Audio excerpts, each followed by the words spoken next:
Hello and welcome to a special mini stream sort of thing. So hello native atheists, good to see you in the chat, and hello to anyone who is lurking and or watching in the future. So I've been teasing this for a couple weeks, but I figured, you know, why might as well, since I'm a YouTuber and we, torture ourselves for our audience,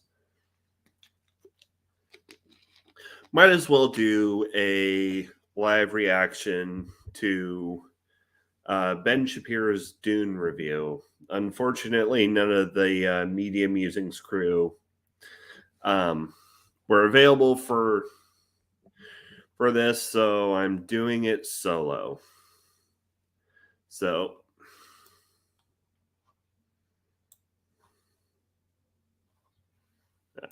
really, okay, here we go. So here we have Ben Shapiro. Yay. Okay. Well, guess I'll just bite the bullet and start it then. So, well, firstly, if you didn't catch our discussion on Dune, or specifically Dennis Villeneuve's Dune, we've discussed the book a couple years back, and then last week we did Dennis Villeneuve's rendition. It was it was a 4-hour long discussion. Only an hour of which was actually really kind of just us going off on tangents. That being said, it was a discussion rather than a concise review. So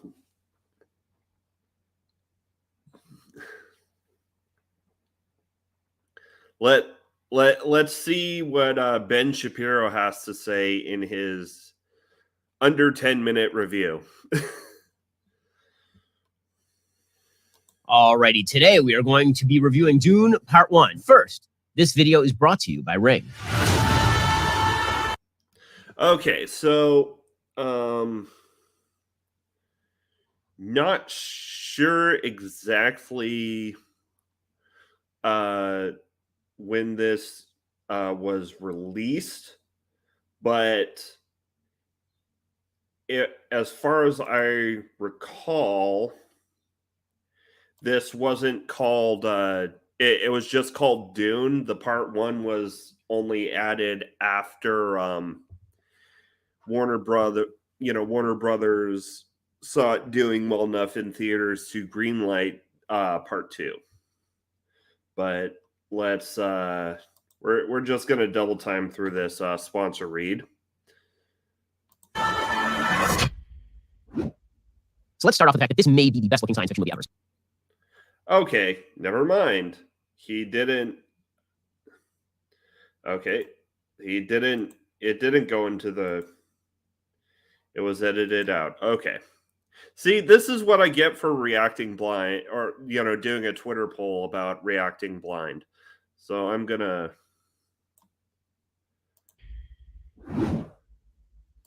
Okay, yeah, obviously spoilers for a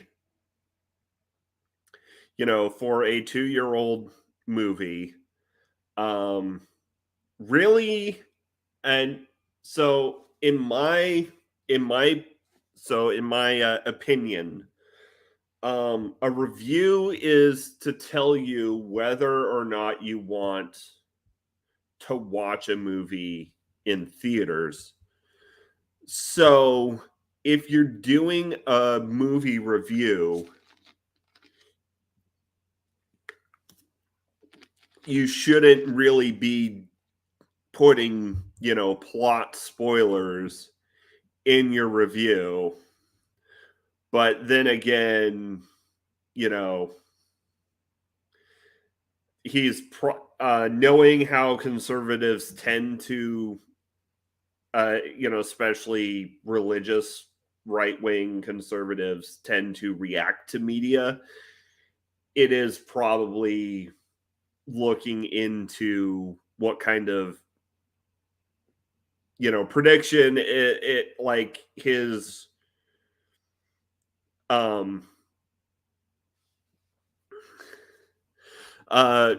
prediction is his reaction will be largely based on how it aligns or how he perceives it aligns with his political viewpoints.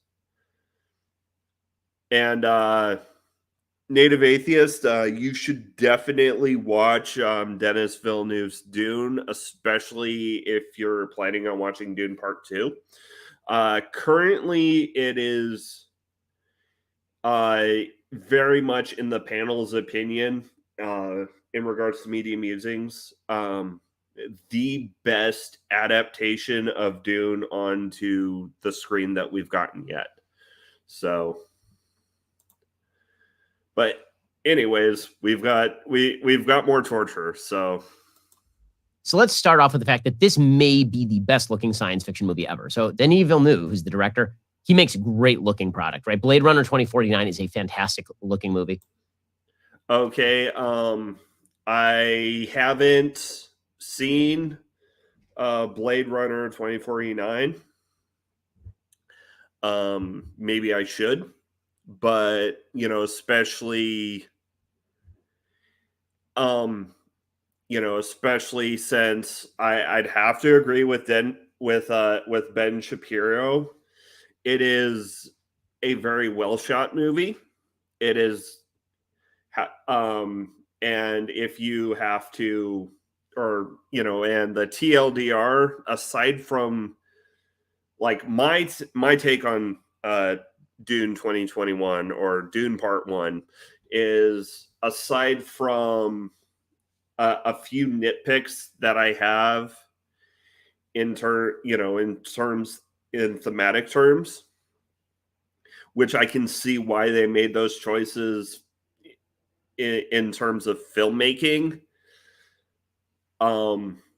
It's, like I said, it's the best adaptation of Dune into screen that we've gotten ever. So, and so is Arrival. And this movie is just spectacular looking. Like from beginning to end, every shot is a piece of art. It was sort of described. And since Noodle isn't here to make this point, I will go ahead and make it for them. That probably could have done with a few less shots of, aerial shots of sand dunes, and probably done a few more scenes communicating the plot.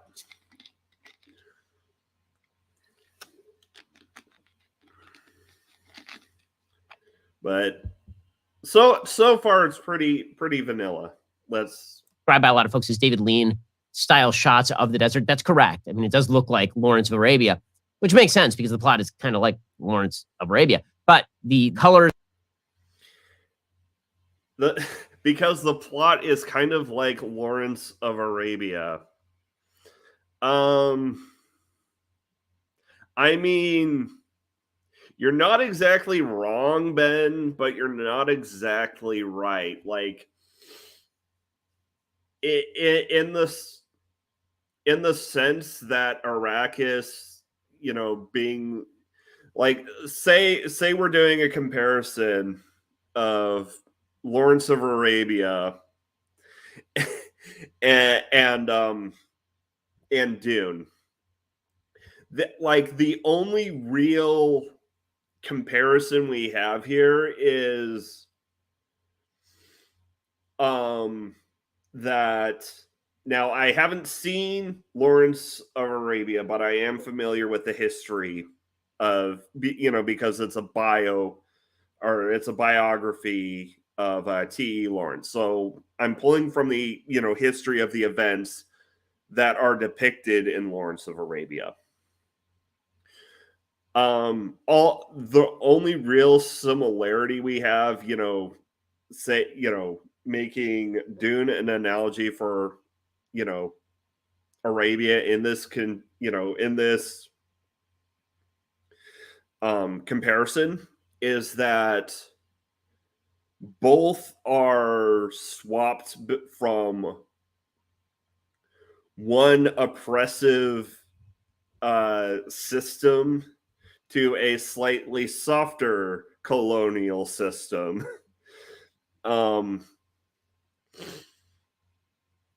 You know, in that the, Lawrence used, Lawrence and made that alliance with, the Arabs to uprise against the Ottomans and under promise that they'd get their own kingdom, but then they got fucked over by the British and the French, and we have the Middle East that we have today because of it. And,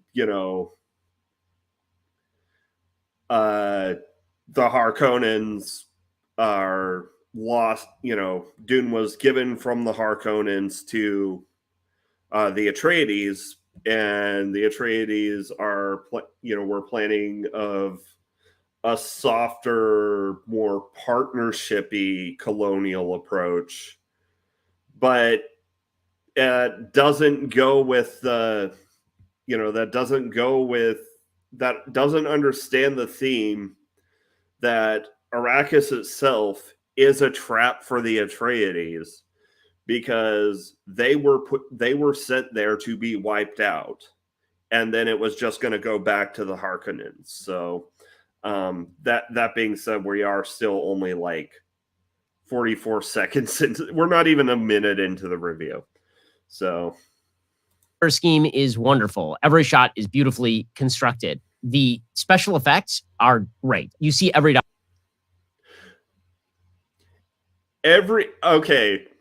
I am really like, I wonder if I should just like do a redo of this with Noodle, because Noodle has thoughts about some of the shot construction, but and though that that goes back to our discussion from Media Musings, where this is slapping you in the face with hero worship is a bad thing, and and they did, especially when he's saying that while showing the the formations of men, like that. Yes, there are fashy elements in this in the cinematography. That's to through our lens of reading this film, it is to convey the hero worship is this is a bad system. Everyone, not every, like there are no good guys here. Essentially, like the best of them was, there are no good guys, there are no bad guys, they're just people and worse people. But dollar on the screen. There's some movies where they cost $1 bajillion, and you're like, really? The sci-fi elements here look crappy. The computer generation looks awful. You say that by showing films from the early 2000s where the computer generation was still largely in its infancy, while in terms of blending into the live action, like we didn't really like that both of those were pre Peter both. I'm pretty sure both of these movies being shown are pre Peter Jackson Lord of the Rings. Here everything just looks first rate, looks great, and so just on a pure aesthetic level, it's a beautiful movie to watch. Once again, I have to agree, it is like the Like, I definitely did not regret seeing Dune Part 1 in theaters. I'm probably going to want to watch Dune Part 2 in theaters because, and the way I view cinema, or rather the way I choose what I'm going to watch on the big screen, is it like basically, will my experience be greatly enhanced by me watching it on a big screen, or is the subject matter basic and cinematography just as easy to appreciate on on my phone. So I usually go for either well shot movies, or I'll go for like the big action blockbusters where the spectacle is the idea. That is what I tend to go for when I go to choose a movie at the cinema. And I, as much as I am loath to admit it, I do have to agree with Ben Shapiro here. The acting is excellent across the board. The score is overwrought. I like Hans Zimmer, but okay, Ben Shapiro, you can go fuck yourself. Hans Zimmer earned that fucking Oscar for the score. Hans Zimmer basically just takes the Blade Runner 2049 score and just plops it right in the center with some very high-pitched singing and some throat singing from like Vikings or something.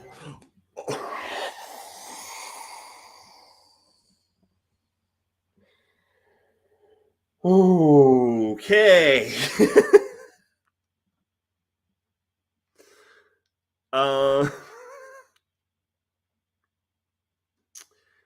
Okay, so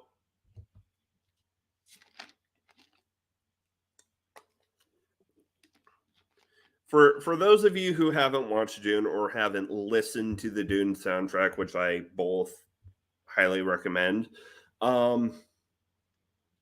the soundtrack is very like the instrumentality is very different depending on where the scene is. Like Caladan has different motifs going, in the beginning, and Arrakis has its own suite of motifs, usually largely drawn from, Middle Eastern music. That wasn't Viking throat singing, that was Mongolian throat singing. And because Ben Shapiro is a fucking hack, or rather perhaps because Ben Shapiro is, American centrist, he doesn't bother to note that the soundtrack is used to emphasize the cultural diversity within this galactic empire, how each planet has its own cultural roots that do lead back to Earth. Like the Sardaukar, like in Denis Villeneuve's Dune, are very much drawn culturally from the Mongols.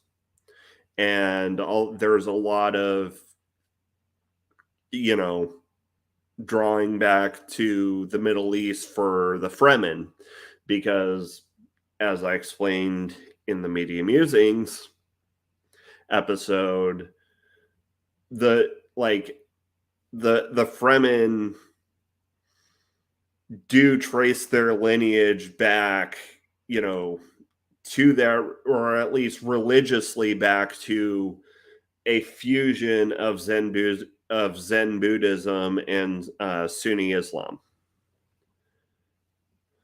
But so things are starting to get heated, and we're only a minute and 15 seconds in. So let's get your popcorn. I think that the score is overdone because the movie is so weighty that you don't actually need to make the movie weightier by use of the score. It's a very dark movie. Just visually, it's dark, but it is also the story is very dark. So you don't need the music to do that much work, and it's a little bit obtrusive. No, because the music in Dune is there when it serves to amplify the theme of the theme of the scene.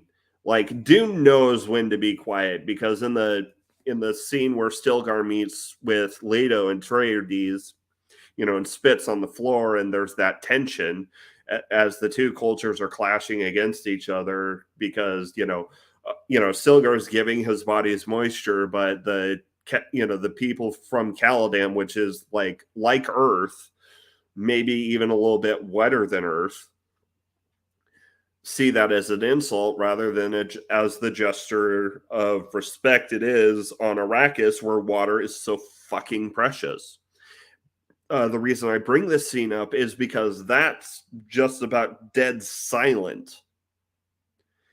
And when so much of the movie is silent, contemplative, visual storytelling, you do need a score to lean on to fill in the emotional blanks. So, like I said, Ben, go fuck yourself. Hans Zimmer fucking earned that Oscar, though I think this was filmed before he got the Oscar for best score, but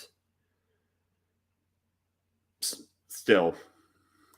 Not a bad score. It's just not my favorite Hans Zimmer score. But bottom line is that just as a piece of filmmaking, it's triumphant. Ooh, here's where we're probably going to get into the nitty gritty of our disagreements, because he is going to be discussing the plot of Dune. Let's see how well Benny Boy does. We're probably going to start disagreeing here. I mean, even more than I have. Because Hans Zimmer is a treasure. Like the only Hans Zimmer score I have heard that I hate, that I severely disliked, was the score to The Road to El Dorado, and that's because that score was obviously mostly Elton John. Spoilers abound. Essentially, the plot of the movie goes like this. You have House Atreides, which is led by Oscar Isaac. His son is Timothy Chalamet, and his concubine, who he never married, is Rebecca Ferguson. Right there on one side. On the other side, you have House Harkonnen, which is kind of a stand-in for the Soviets, kind of. So these two families are fighting over the planet Arrakis. The Harkonnen had dominance over the planet of Arrakis. I'm sorry. You just have to appreciate the auto caption here. Planet Iraqis. I know Ben Shapiro said Arrakis, but I just had to point out. I just have to point out this beauty right here, where. But okay, so rundown of the movie.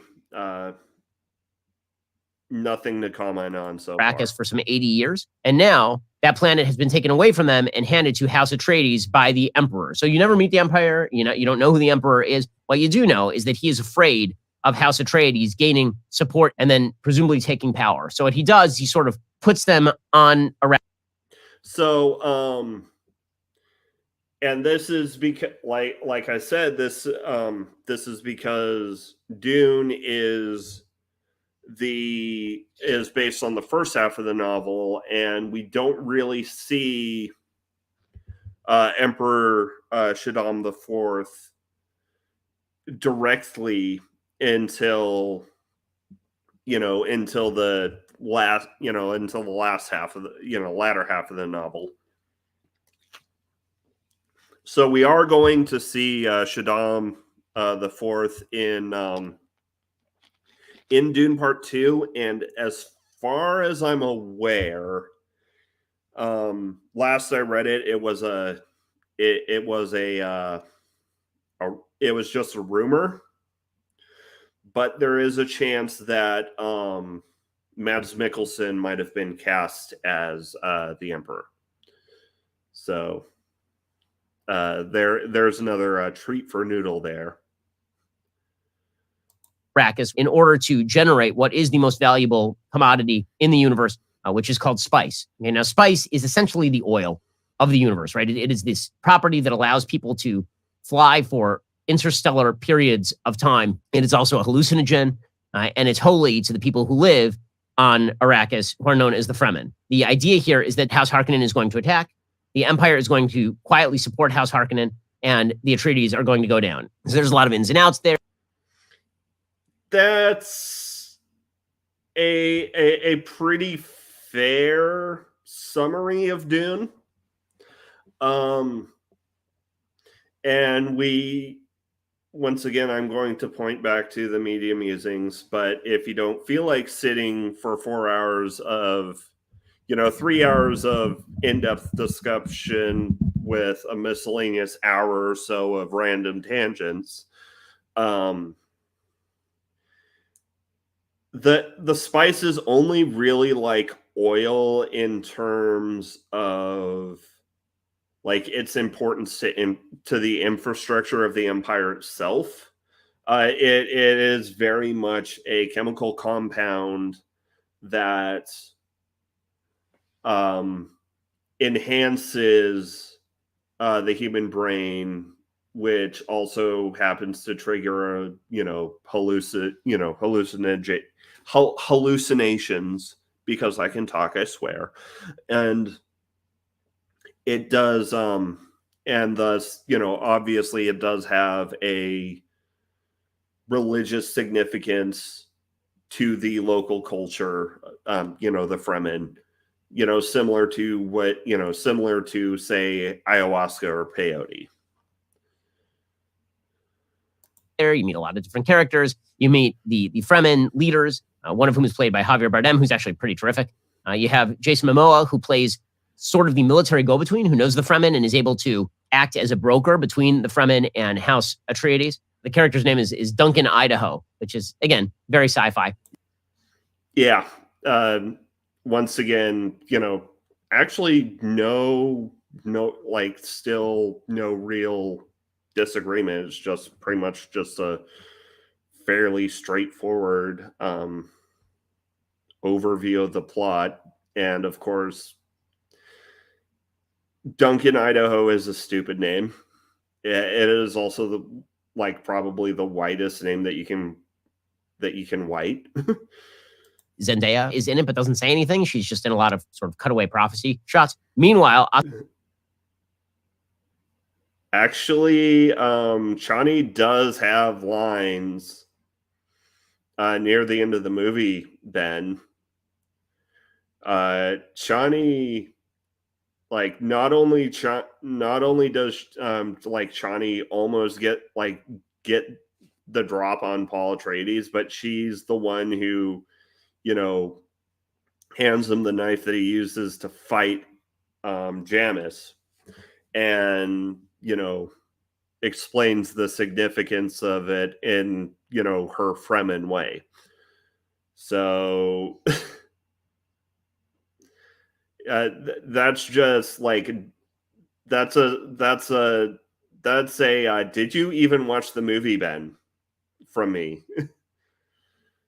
Oscar Isaac is trying to train his son to take over for him in case of his death. And his son, of course, is sort of hesitant. He has these visions of what the future is going to be like, where he's the leader of this giant jihad. This is this huge rebellion against the Empire, and he's seen as a holy figure. Throughout the entire film, by the way, he's being seen as a potential holy figure by the Fremen, because there have been all these prophecies about an outsider who's going to come to the planet and is going to lead just such a rebellion. He has certain powers because his mom is essentially a witch who belongs to an order called the Bene Gesserit, and she's taught her son a few of the tricks of the Bene Gesserit, so he can use essentially what is the old Jedi mind trick on people. He can speak to them and make them do what he wants to do by setting his voice to a certain timbre. He kind of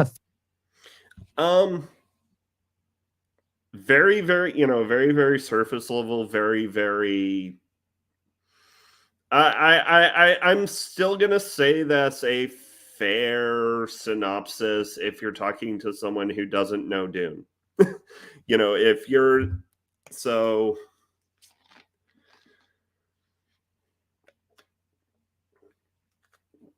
Oh, it's interesting that he hasn't touched on like how the Benny Gesserit are like a major socio-religious political force in the movie, because they are pulling their own strings to get their own prophesied Messiah, and the fact that the Fremen have their own, prophesied Messiah myths is partially because of Bene Gesserit cultural engineering.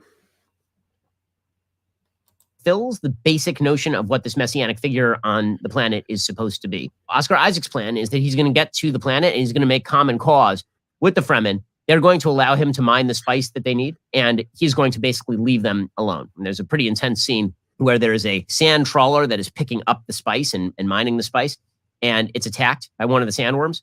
And it's a pretty amazing scene. It's an amazing looking scene. House Harkonnen ends up.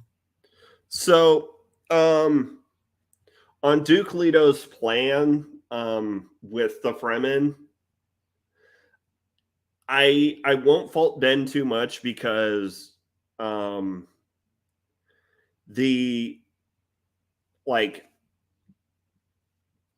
while Dune Part 1 is very much the best adaptation we've got to the screen, a lot of the nuance had to be kind of not exactly taken out, but the explicit explanations of the different nuances of the plot had to be excised surgically and made subtler.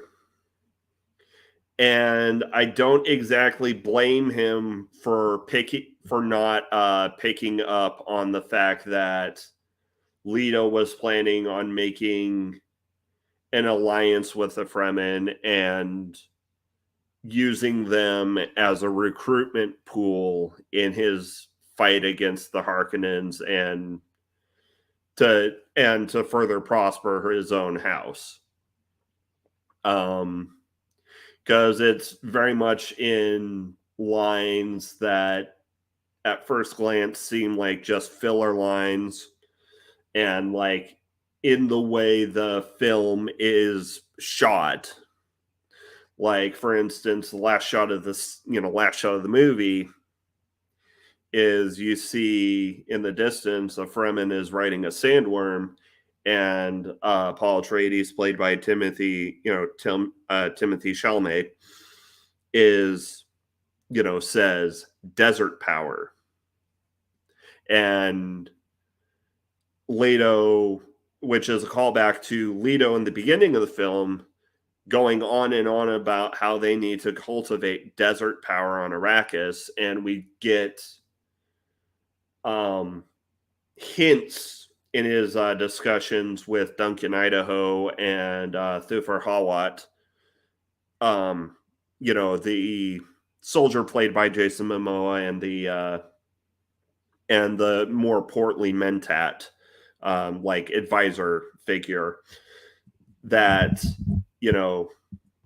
about their findings with Atreides' contact with the Fremen and how things are going.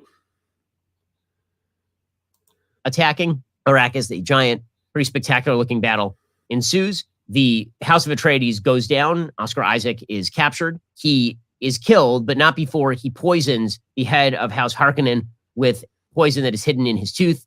And meanwhile, Timothy Chalamet escapes to the desert with his mom. And he has this vision in the desert and he is very Okay, seriously, how much of this review is just going through a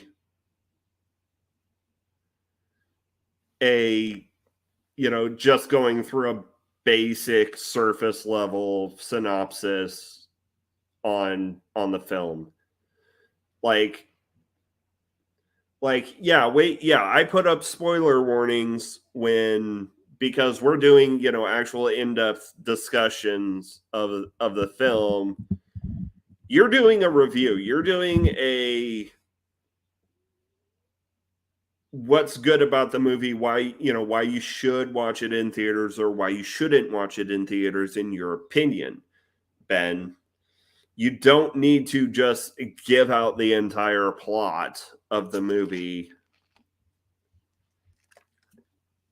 Though, as an ex right wing, fundagelical, I do understand that a lot of should I experience a piece of media is weighted on, does it confirm with my religious and political ideology? So I guess this is necessary for your audience, maybe, but very upset about this because his mom made him a freak and he doesn't really want to take up this mantle. But he realizes that they have to survive, and so they wander out into the desert. And okay, you completely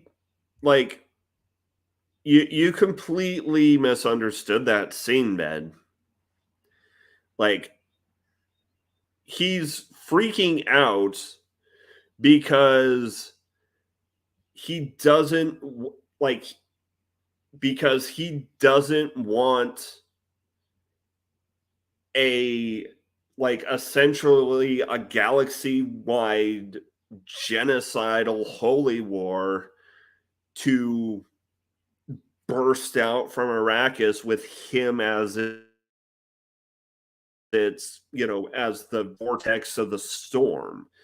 He sees the vision of him waging this jihad, this holy war across the galaxy, and he is horrified at what the man he may become is.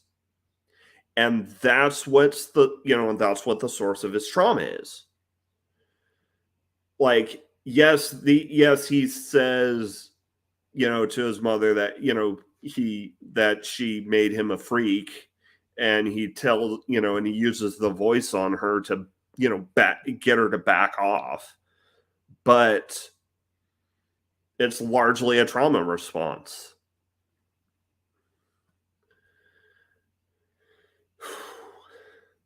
they are trying to find the Fremen. The biggest issue. Let's see what the biggest issue for Ben Shapiro is. Okay, let's see. Come on. Okay, we're about halfway through. So 445 of 939. Let's go. The biggest issue with the movie is that it ends kind of randomly. Now, we knew, because it was called Dune Part 1, that there will be a Part 2. And so some people are saying, well, so what? It cut off in the middle. Why is that a big deal? The answer is that it's not a big deal that it cut off in the middle. The problem is that it cut off in the middle of a story beat, which is a very weird place to actually cut off the movie. So it feels strangely 15 minutes too long and 2.5 hours too short. If you're going to...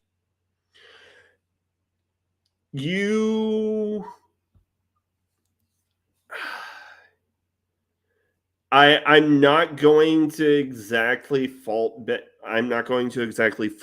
Shapiro for this, because I'm not aware if he's read Dune, but that is the natural stopping point if you're going to split Dune into two, because you're stopping it where Paul Atreides, has finally left his has finally stepped out of his role as Paul Atreides, son of Duke Leto Atreides, heir to the House Atreides, the cushy.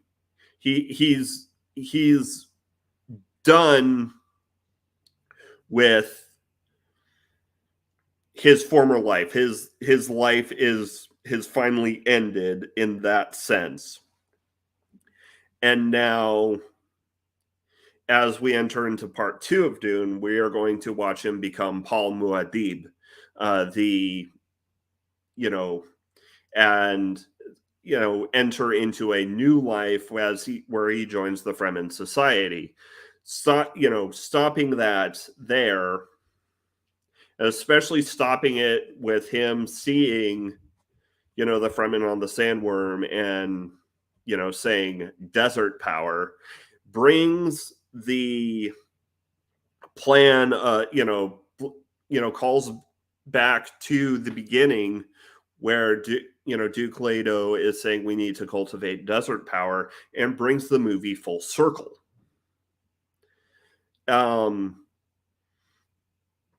So while I can kind of understand it if, you're not, because you can say that one of the problems with Denis Villeneuve's Dune is it feels like it's a movie for people who have read and liked Dune.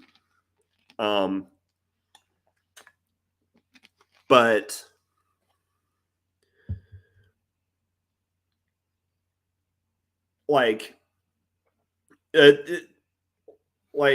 even in terms of filmmaking, like I said, it ends where he finally reaches where he is going to enter his new stage of life. He says, my path, my path leads here, and then, they're walking for a bit. He sees the sandworm and it says desert power.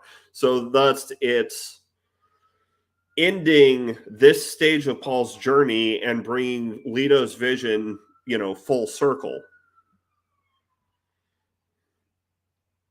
So even if you haven't read Dune, it's still, it's still a, it's still a natural ending point for the movie. I'd have to disagree with Ben on this one. And do the whole story, it's got to be probably 5 or 6 hours. But made a great miniseries. If you're going to,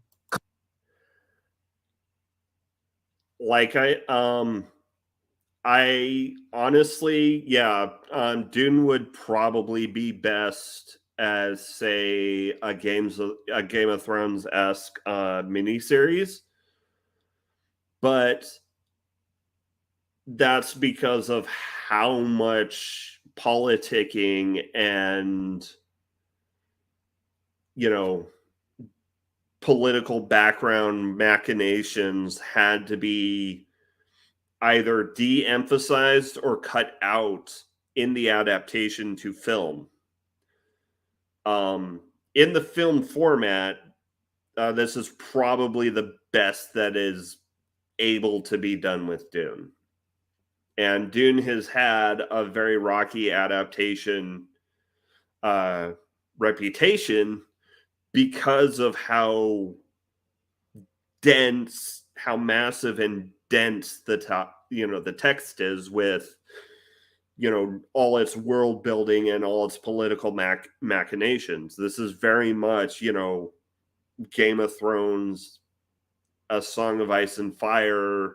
Like, I can probably, I wouldn't be too surprised if it turned out that George R.R. Martin was a fan of the Dune series. Because a lot of his outlook on what makes for good world building and societal storytelling does seem to have been lifted from that series. cut off the movie in the middle, then really they should have cut off the movie maybe 20 minutes sooner. He starts to meet with the Fremen. They find the Fremen. They have this interaction where he has to beat one of the Fremen in a knife fight. And then the movie ends, right? After he meets Zendaya. The weird part about that is that should be the beginning of the second movie, right? My problem is not that there's a break in the movie. There's a break in Fellowship of the Ring also. The difference...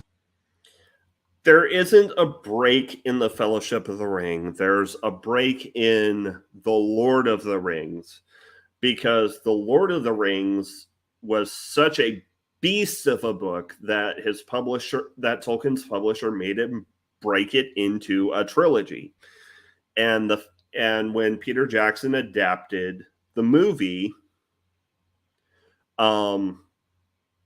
he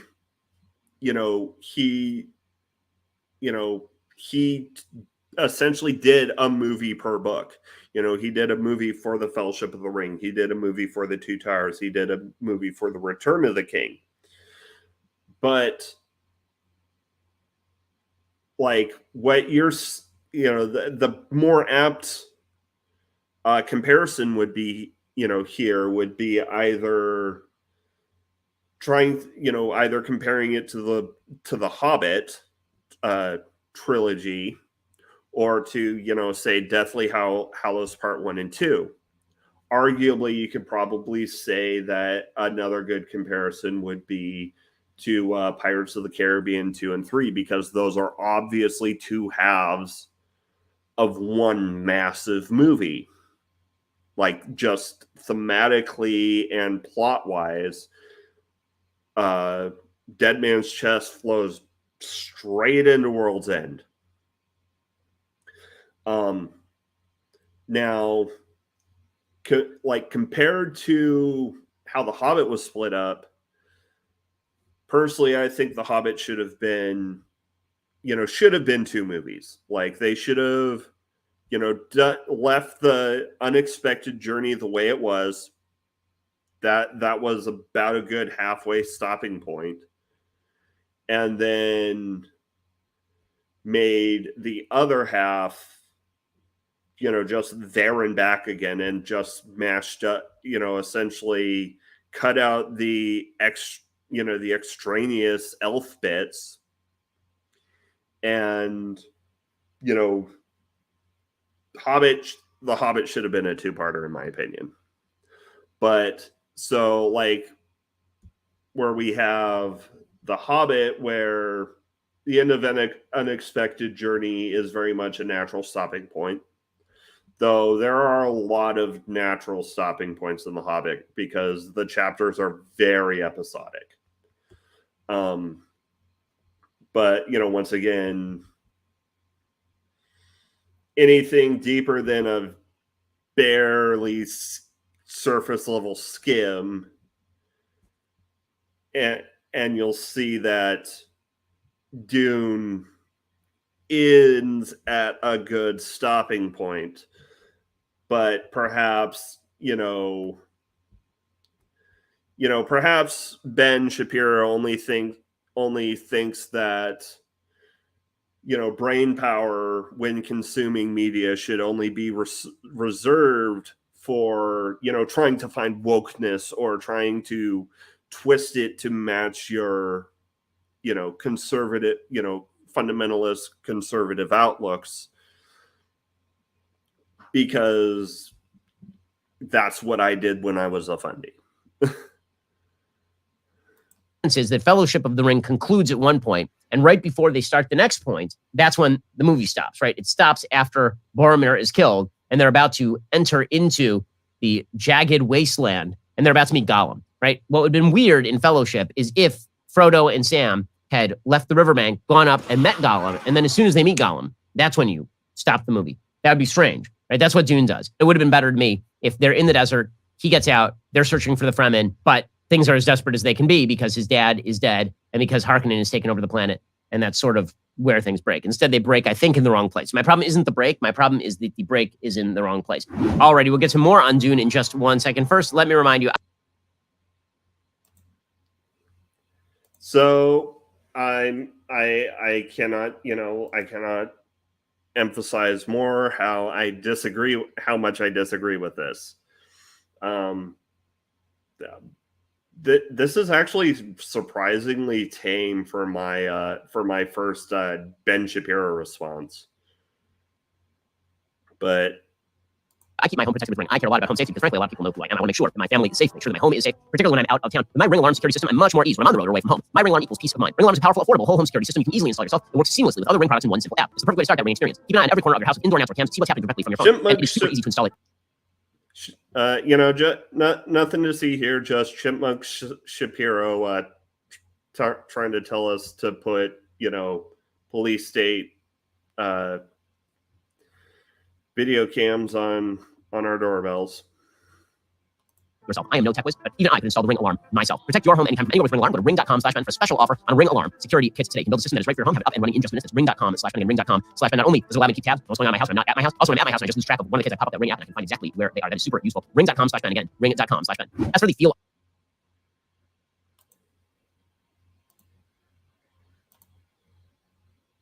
of the film, it really does mirror the books. The book is cold sci-fi. There's some sci-fi books that are very warm and you really feel a lot for the characters. Fahrenheit 451 is one that comes to mind. This is not a book like that. It's you feel for the characters in Fahrenheit 451.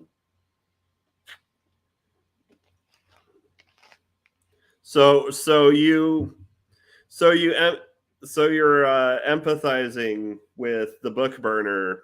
And so are you empathizing with the book burner before he realizes that burning books is a bad thing? Or are you also going on that journey to realize that, book burning and just relying on television for all of your, entertainment needs is a bad thing? Just a question. But, for anyone who's read Dune, Dune is very much a hybrid of pulp sci-fi and hard sci-fi. So I'm not sure what he means by this cold sci-fi hard, warm sci-fi thing is. But Ray Bradbury's storytelling is very emotional. Personally, I don't like Fahrenheit 451, but that's because, in my opinion, Ray Bradbury's writing style is best suited for short stories. It's very long. It's kind of technical. It's notoriously hard to adapt because it's so sprawling and it covers so much ground and it covers so much time. But, because Villeneuve is kind of a cold director, it works. It does work really, really well. So I will say that every time the Shai Hulud, which is this giant sandworm, approaches, the graphics are just astonishingly good. When it travels through the dunes, it's super cool because it's traveling through the dunes in the way that a missile would travel through waves. That's what it looks like. It's really neat. Yeah, I mean, yeah, very, very surface level. Looking. Final verdict. Let's see how Ben Shapiro feels about Dune. I think the movie is actually great. I think it's going to be hard to adjudicate whether the movie is great actually until you get a second part, because you don't know what the conclusion of the movie looks like. It could be a complete disaster area, in which case the first half is great and the second half sucks. But if this completes in the way that the first half is done, I think it's going to be one of the great sci-fi epics of all time. I will say, I feel pretty secure in his hands. As a director, when you're a moviegoer, there are certain directors where you just feel good walking into the theater because you know you're going to get something that is at least going to be really fascinating. And Villeneuve is one of those directors, right? To me, Nolan is the key director who's like that, but Villeneuve is clear. I mean, yeah, Christopher Nolan's got a pretty solid track record. And I can't speak to Villeneuve's track record because the first movie of his that the only movie of his I've ever watched is Dune, Part 1, but I definitely want to see Part 2 in theaters. Clearly like that too. And he's really made his mark here. So I'm really excited, frankly, to see the second movie. I will say that I think it was such a bad release strategy to release it simultaneously on HBO Max. This is a big kind of industry insider thing right now, is whether you should have simultaneous release of these films on a streaming platform as well as in the theaters. This is not a movie you should be watching on your tiny little cell phone. You should really be seeing this on an IMAX theater because the visuals are I agree with that, though. I think the simultaneous streaming, uh, streaming theater release was more of a pandemic thing. Because remember, this was in 2021. The pandemic was still going somewhat strong. Like we were only beginning to see theaters opening up again. But I understand if you can't acknowledge the plague in the room when you're doing a review for the Daily Wire. Are just spectacular. So the movie made 40 million domestic, 220 worldwide. This movie certainly would have opened at 80, 90 million bucks if this were not available on streaming. This would have been a massive opening. I think Hollywood is going to. I'm not sure because I don't think we've even really recovered from the pandemic theater wise, like even into 2023. Like we're still like comparing as like we're still talking about how COVID affected the movie industry, like in terms of butts and seats, like now. So, but once again, I understand why you won't be allowed to talk about the plague in the room when you're doing a review for the Daily Wire. Going to pretty quickly move away from the simultaneous streaming release with the theaters. I think the theaters are going to come back in a pretty strong way. If they don't, it's going to be hard to get movies like this made. So my recommendation, go check this out in a theater. It's a huge movie. It looks beautiful. It's definitely worth the watch, or maybe wait until part 2 comes out and then watch them back to back in a theater, which is definitely something that I would do. Alrighty, if you enjoyed our review, make sure to smash that like button. So, like, that was surprisingly tame for like that was a surprisingly tame nothing burger for my first Ben Shapiro response. I